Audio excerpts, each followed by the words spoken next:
Hello, my friends. Welcome back to another episode of Her Messy Bun. I'm Danielle, and today I really wanted to share my 10, actually, I think I have 11 tips of things that I started doing as an entrepreneur. I don't know if they're necessarily tips as much as like actions that I've started doing. But I shared this on TikTok and in my email. And I think that a podcast episode of just like explaining it in further detail would really help since I got so many questions about it. So I thought, let's do it. So the first thing that I started doing, actually, let me just double check. I don't think anything's actually in order of when I started doing it versus if it's like the number one thing to be doing. It's just I brain dumped a list of things that I do or started doing. Oh, hopefully that did not sound bad. I just tapped the mic. Okay. So one of the first things that I did start doing actually was morning pages. And for those of you who don't know what morning pages are, I have a complete episode about it. If you're watching on YouTube, I will make sure to link it. If you are not watching on YouTube, go check out, I think it might be like the last episode on Spotify or iTunes. It gets a little confusing because I do have private pods as well for my members. And so last week was a private pod, so I can't remember exactly where it's at, but go check out my Morning Pages podcast episode. It explains exactly what Morning Pages actually is, as well as how I've adapted it for somebody with ADHD that is in like the creative entrepreneurial world that needs more help creating a mindset for their day. So morning pages has been honestly the biggest game changer for me. Without it, I can feel less energetic for the day. My energy ebbs and flows are like a lot deeper. The valleys are lower, the mountains are higher, et cetera, et cetera. So morning pages was one of the biggest things that changed how I work and how much energy I have after work, as well as how much energy I have during work. So highly recommend it if you're interested in doing it, or if you've tried doing it, but you've never been able to stick to it. I do have a membership called Consciously Creative, and I would love for you to join us every day, Monday through Friday, for morning pages. Another thing that I added that lately I am not as adamant about doing, which is super frustrating in and of itself, but I'm going to give myself forgiveness considering I'm pregnant and I forget a lot of things. But meditating, I started doing yoga and meditation probably, how many years ago? I was still in corporate America when I started doing yoga, and it was like hot yoga, which really got me into like doing meditations. So probably like 8 years. And I've never been one to do it every single day. Like, I don't know if when people say that they meditate and do yoga, if they actually mean that they do it every single day, but I'm just going to sit here and tell you the truth. I don't do it every single day. I've never done it every single day. And if I've ever said that I've done it every single day, then I'm sorry, that was a lie. But I think that meditation in and of itself really grounds you. And I think yoga also really grounds you. The stretching aspect of it, the mindset aspect of it, it really just makes you feel more like yourself, regardless of if you've ever done it before or if you do it every day or not. So meditation and yoga are like best friends, and I need to start doing more of it. But number 3 would be going for walks. So I think we've all gone for walks before, and we know how great it feels to go for a walk. However, when I first had Emmett, postpartum, it's not that it necessarily like hit me or made me feel depressed, but I just realized that I needed more me time and I wasn't getting it. And so I would go for walks. I would call my cousin or girlfriend or whoever, and I would either FaceTime them or just be on the phone. And I would go for these walks. It would be a minimum of 30 minutes. And I would come home feeling refreshed, rejuvenated, and more like myself. And it would give me the energy to continue working from home and or being like the best version of myself.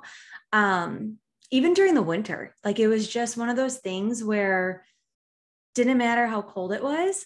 Like if I was able to go for a walk and just take that 30 minutes of me time, it made me want to schedule more me time for myself. And it also made me want to be more active. So going for walks was key for changing how I implemented me time for myself. So number 4 that I have written down is I minimize my home. And this one, I have been into like minimalism for years. But I didn't really know what it was until, what did I watch? Definitely a YouTube video, but I think when we lived with another couple, we had rented out this house and it was like, they had the basement area, we had the upstairs area, and then we split the main level. But when we lived there, it wasn't that we were lacking in space. It was the first year that I started working for myself. So all the clutter of of my past self that I never used, or all of the selves that I tried to create that never actually like came through, seeing all that stuff, just, I don't know. There's just something about it that like was overwhelming and frustrating and like reminded me of like, not necessarily my failures, but the things that I didn't accomplish. And so I was just holding on to these like unaccomplished memories and not feeling good about myself. So I started getting rid of the things that didn't make me feel good about myself. And then I heard about Marie Kondo, and it was like the whole like joy aspect, like only hold on to the things that bring joy. And I was like, oh my gosh, that is the truest thing I have ever heard. It resonates with me. I relate with it. It is so, so true. And I still do it. Every like 2 or 3 months, the sun is coming down and it is super bright in my eyes. So if you're watching on YouTube, super sorry for the squinting, but it's bright. Anyways, I try to do this practice and implement it probably every, I think I just said like a few months, but it's mostly like quarterly. I try to do this, and I try to do it intentionally. So I've readjusted my office space so many times. And every time that my business gets to like the next level within its business, within like itself. So whether it's the next goal or the next price range that I'm like presenting to people, or the amount of money I'm making, like if I've reached the next quote unquote level, then I look at my office and I say, okay, what in my office is not matching that level? And what can I bring into this office that will help me maintain that level as well as grow? And I know that sounds weird and confusing, but if you really look around where you are right now, I think that you'll notice that there's a lot of things that are surrounding you that don't give you the energy that you need to maintain the success that you're at, as well as grow the success grow to the success point that you are trying to reach. So be intentional with what you surround yourself with, and you'll notice that you're starting to surround yourself with things that aspire you to be a better version of yourself, or to be the best version of yourself. And I think that's pretty cool. And I think that the things that we surround ourselves with are really important, because if you constantly see something that brings you down, and then you're trying to go to work, or you're trying to like grow, or you're trying to be positive within your business, then you keep asking yourself like, why am I down? I don't understand why I'm down. Da, da, da, da. It's most likely because the things that are around you bring out certain memories or trigger you in a certain way. And the same can go for positive things. So when I first started manifesting, I think I've talked about this multiple times on the podcast, so I'm not going to talk about it too much. But when I first started manifesting, the moment that I really realized just how true it was when I found $100 bill crumpled up or folded up on the sidewalk. And we were walking down, like bar hopping with with my brother-in-law and his then girlfriend, now wife. And prior to this moment, I just kept saying like, oh, if only I had $100, if only I had an extra $100. And we were walking and my brother-in-law had said something along the lines of like, oh, like I would say, let's go for one more drink, but if only we had a random extra $100, something along those lines. And I just like bent down and was like, oh, you mean like this? And I picked it up and it could have been a dollar bill. There was no number showing. I just like assumed it was going to be $100 bill. And I unfolded it. And sure enough, it was $100 bill. I have that framed and sitting right there in my office. I'm looking at it. So every time I think that, my manifesting is not working or I'm not surrounding myself with the things that are going to help me, I look at that $100 bill and I'm like, manifesting freaking works. So surround yourself with the things that will help you manifest the life that you are trying to create.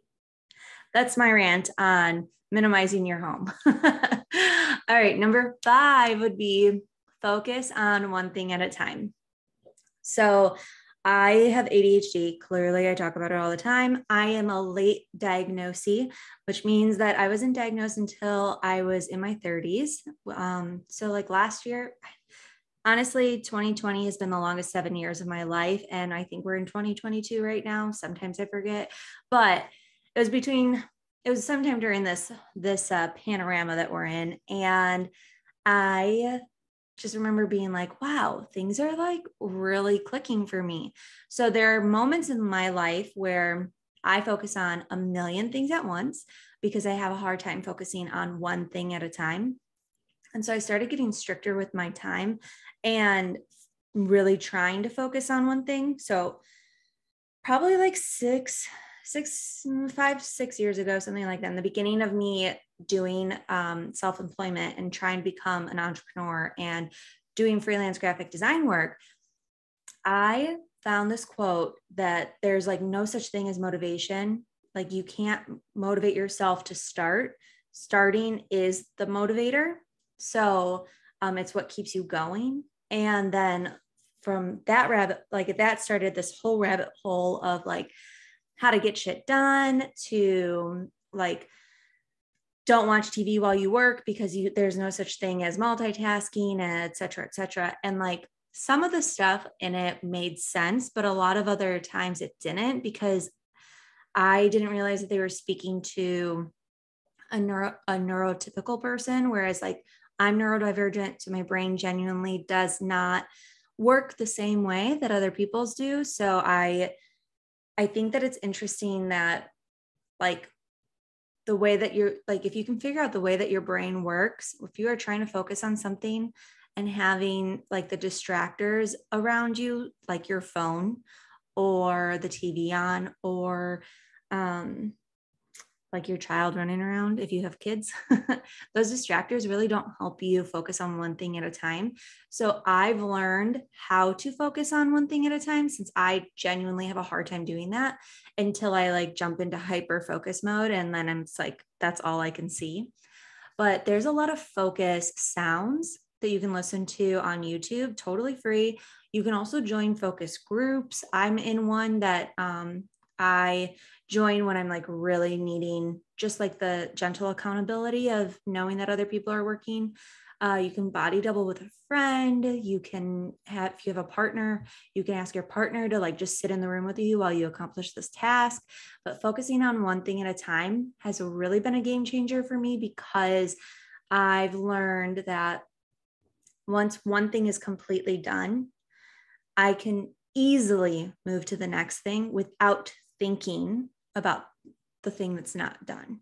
So way back when, before I started doing this, I would start task A, then move on to task B. And while I was working on task B, I would be thinking about task A and task C that needed to get done next. So then I would move on to task C, and B and A weren't done. And so it was just this like never ending cycle of not fully completing something and always thinking about the pressures of needing to complete that.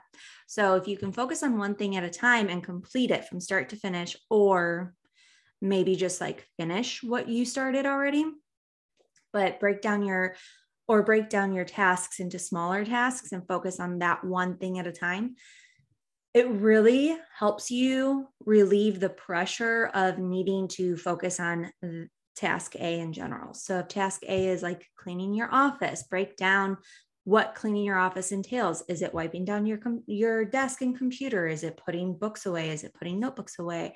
Like break it down. And then every single time you complete a smaller task, you can check it off. I like to use Post-it notes and like crumple the Post-it note up, throw it out. Once I've completed a task, there's just something so fulfilling about like physically and mentally and emotionally completing something and like being able to crumple that up, throwing it out. It's just so, I don't know. It's like a shot of dopamine, but I digress. Focus on one thing at a time. Number 6 is I started growing my community. So you don't necessarily have to do this if you're not interested in growing your community. That's fine. Maybe we're not in the right mindset for that yet. Maybe we're just not prepared for that yet. I don't want to ever put pressure on somebody to do something that they aren't prepared for, but growing your community really helps you feel less alone in self-employment, especially if you're a solo entrepreneur, somebody that doesn't have anybody else working for them, somebody that's completely doing everything on their own.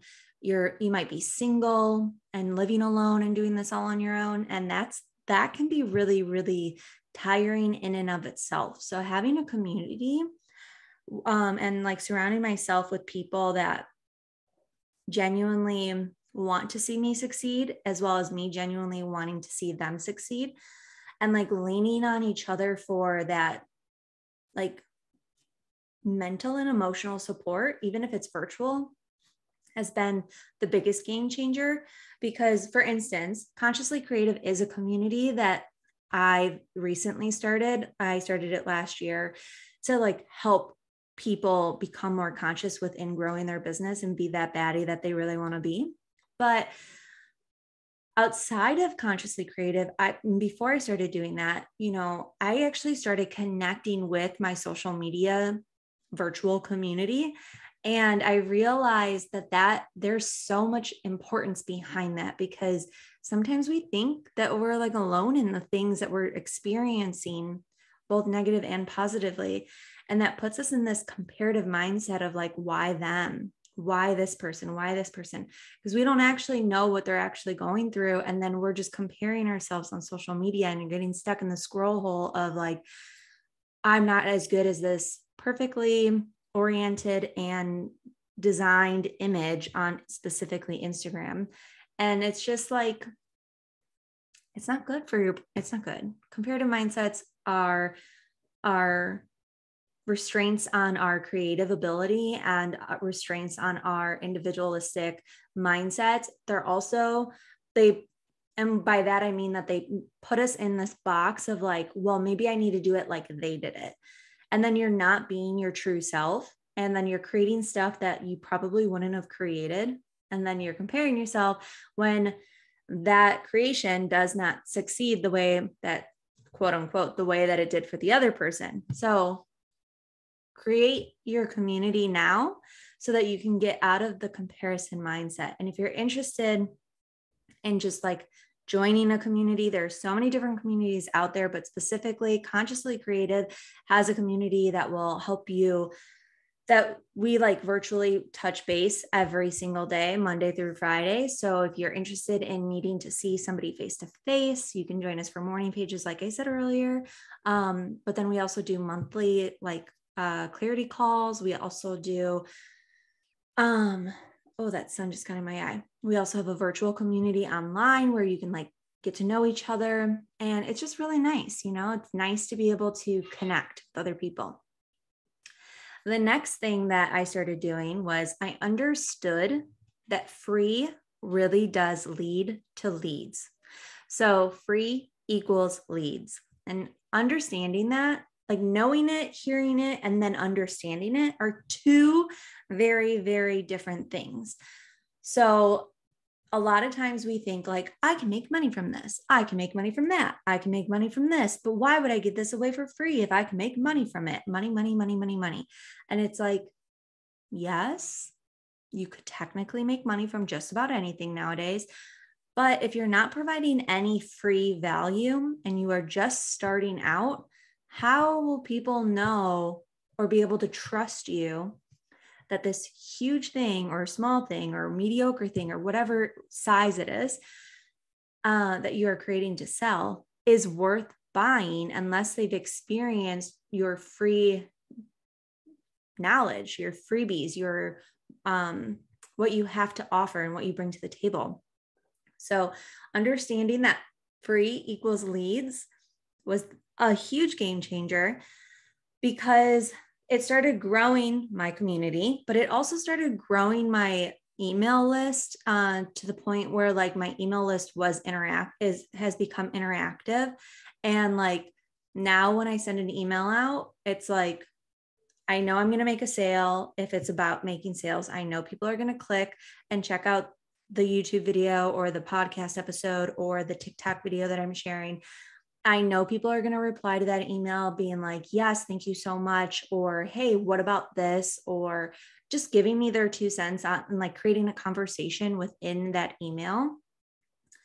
And it's because I've created freebies that provide enough value and enough information to people that are a part of my community, my virtual community, so social media, or past clients or current clients, etc., that want to actually interact with it or want to see what I keep bringing to the table. So free equals leads, people, I promise.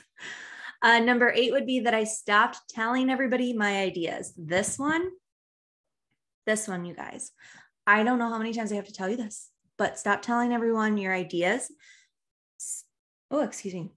Specifically before they're ready for launch. And like, let me just read exactly what I have written down because otherwise I'll go into this like ADHD rant about it. But I stopped telling everybody my ideas before they were either ready for launch or I had an action plan built out.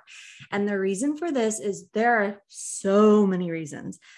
But the reason for this specifically for me was because I noticed that the reaction to telling people my plans or my ideas was not the reaction I was hoping for, or B, if I wasn't prepared and didn't have an action plan or didn't actually start building it out, somehow that person that I told, or that so-called friend that I told, started creating a business idea that was extremely similar to what I've created. Or what I told them about. But I digress because this is not going to turn into a rant. I'm not going to spill tea about this, but stop telling people your ideas because it gives them the opportunity to quote unquote steal it from you if you don't actually if they don't see you following through with it. And sometimes it'll happen even if they do see you follow through with it. But on the bright side, at least you know you've created it and that it's yours and that you've got to the next step. And that if these people still are being influenced, it turns into influencing them into doing something that you've done versus straight up stealing it in most cases. So stop telling people your ideas, especially before they're ready. Number 9. Okay. So 9 and 2, which would be the meditating and grounding, or meditating and doing yoga, kind of go together. Number 9 is grounding yourself. I started grounding myself. That sounds like I was like in trouble. I've never even put 2 and 2 together that grounding yourself and then being grounded are like so like childhood trauma. Anyways, grounding yourself in this instance means like regulating your nervous system and like really connecting to Mother Nature and like becoming your truer self and like tapping into that inner voice and like stop letting the people or outside worlds, like the outside world, affect you. So grounding yourself could be literally going outside barefoot and connecting to the ground, to taking and holding on to a crystal that helps ground you and like allowing the energy of the crystal to flow through you. But there's so many different ways that you can ground yourself or regulate yourself. It could be meditation, it could be yoga, it could be going outside, it could be going for a walk, it could be holding on to crystals and thinking about the energy that they provide you. It could be anything that does not include staring at a screen. Morning pages is actually considered a form of meditation. So technically I do meditate every single day, but I digress. So I really just like think that grounding yourself and regulating your nervous system really provides like a more, the ability to move throughout your day in a more true version of yourself, like in the truest version of yourself that you can provide for yourself that day. Because, what happens if we don't regulate our nervous system is we become more anxious, we become more burnt out, we become more like insecure, like our insecurities will start coming out if we don't constantly regulate our nervous system. So, like when children have temper tantrums, I hate that term, but when they have temper tantrums and you're just like sitting there watching somebody's kid have a temper tantrum or hearing somebody talk about it, it's not an actual temper tantrum. It's because like you're just like watching what you're experiencing or what these kids are experiencing is something that they have no clue how to come back from, because they're so overwhelmed that the only thing that they know how to do is just like push the emotions out through crying, screaming, hitting things, throwing themselves on the ground. And as adults, we don't necessarily do that. Our quote unquote temper tantrum, or what happens if we don't regulate our nervous system, could look like laying in bed all day and slacking on like what we eat or how we eat or how often we eat. It could be a lot of things. And honestly, I feel like that could be an episode in and of itself, but this is not something that I teach necessarily. So I don't want to go too far into depth on that. All I do want to do is make sure that you understand that grounding yourself and regulating your nervous system will allow you to create a ritual for yourself that prepares you for your day. I keep saying that success, in order to prepare yourself for, like, set yourself up for success, you have to actually have the rituals that prepare you to be successful throughout the day and in the start of your day. So regulate your nervous system, friends.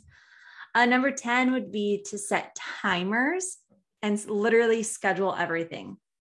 So I've always been super jealous of people that that had a calendar and like was completely just totally, everything was just scheduled. And one person in particular was my best friend. I remember being like, hey, let's get together. And she was like, sure. Are you available? Let me check my calendar. Are you available this day? I'm like, dude, we're like 24 years old. You have to check your calendar if we can hang out. She's like, if I don't schedule everything, then I'm not going to remember anything. And I remember thinking to myself like, oh, that's interesting.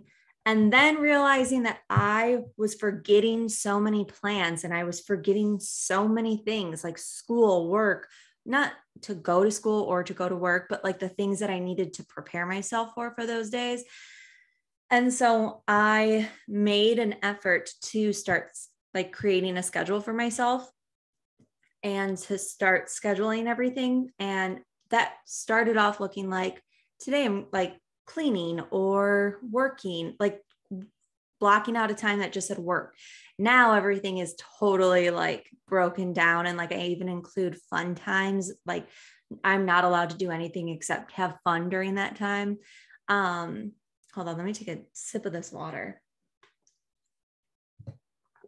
And so I just feel like setting timers and scheduling everything has honestly like prepared me to be able to go through my day guilt-free, but also like get more shit done. Like knowing that tomorrow, if tomorrow's like Monday, knowing that tomorrow will be, actually today is technically Monday if you're listening to this on drop day, but is like Mondays are my CEO days. So that's like where I get a bunch of my tasks done.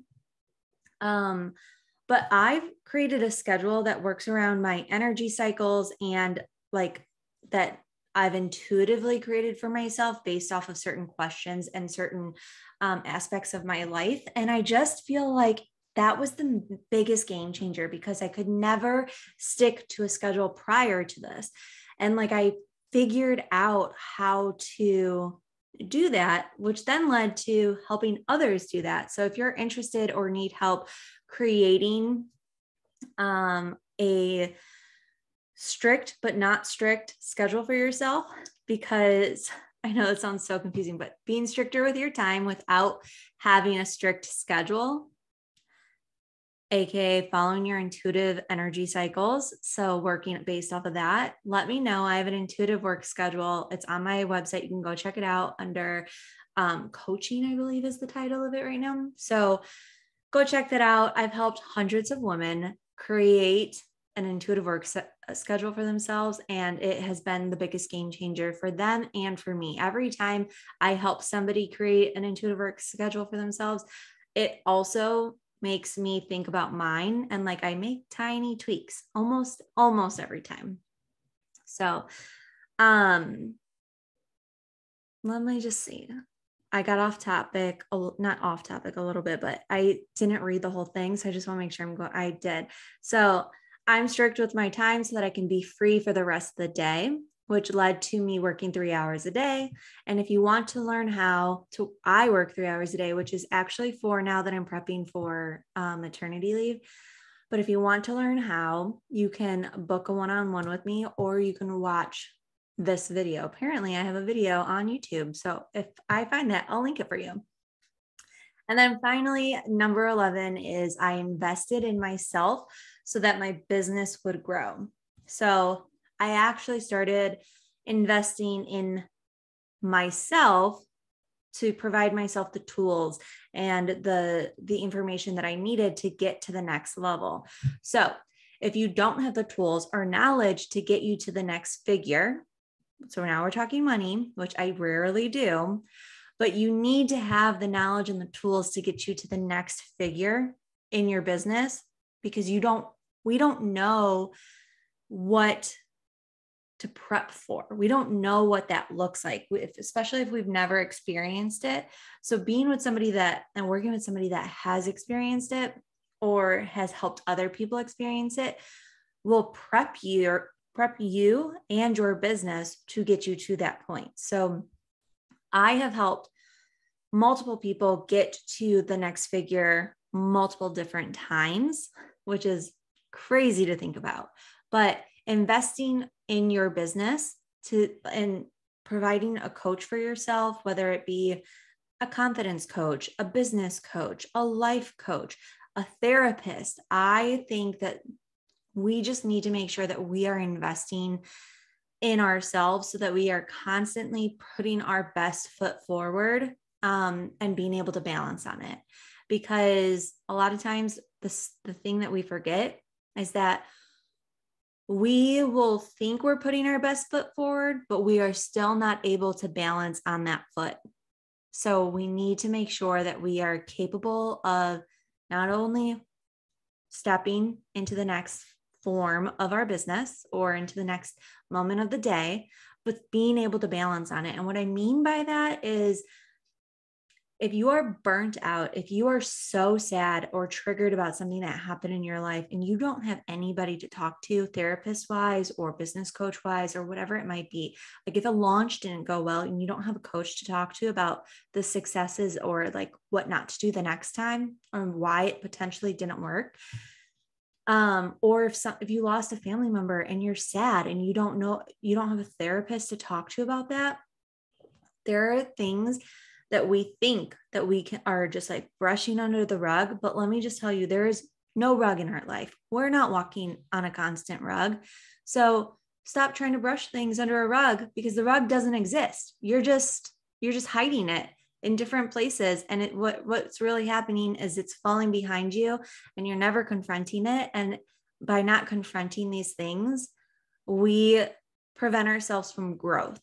and we prevent ourselves from loving ourselves more. So invest in yourself, whether that be a therapist to start off with, a business coach to start off with, a life coach to start, whatever, wherever you are mentally, and what you think you need right now, go ahead and invest. And if you don't have the money to invest, because I know that's like a privileged thought process, but if you don't have the money to invest in it, when I didn't have the money to invest in it, I followed trusted people on YouTube and podcasts, and I listened to them almost ritually. And we can do the same thing for all different aspects of our life.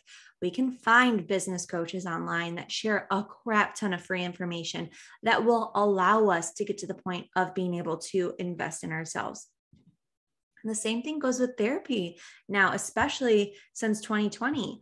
There are so many therapists on TikTok just spitting out gold information that just reminds you that you're not alone in this. And there are things in the world that we think prevent us from being able to do something. And maybe you are unable to do that thing, but there's so many free things out there, right? Like there's just so many free opportunities out there to grow and to get us to the level of being able to invest in ourselves, that I want you to be able to reach that goal, because you deserve to be able to invest in yourself. So if you're not there yet, that's totally okay. It took me 3 years of self-employment to finally start investing in myself. But that's, once I started doing that, it was like game changer. So apparently everything I say is a game changer.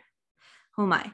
This is just, these are the 11 things that have changed the game for me. Maybe that's the title of this. Maybe that's what I should be talking about. But these are the 11 things that I started doing as an entrepreneur that have truly just helped me become the better version of my creative entrepreneur person that I am. So if you have tried any of these, let me know in the comments below if you're listening on and watching on YouTube.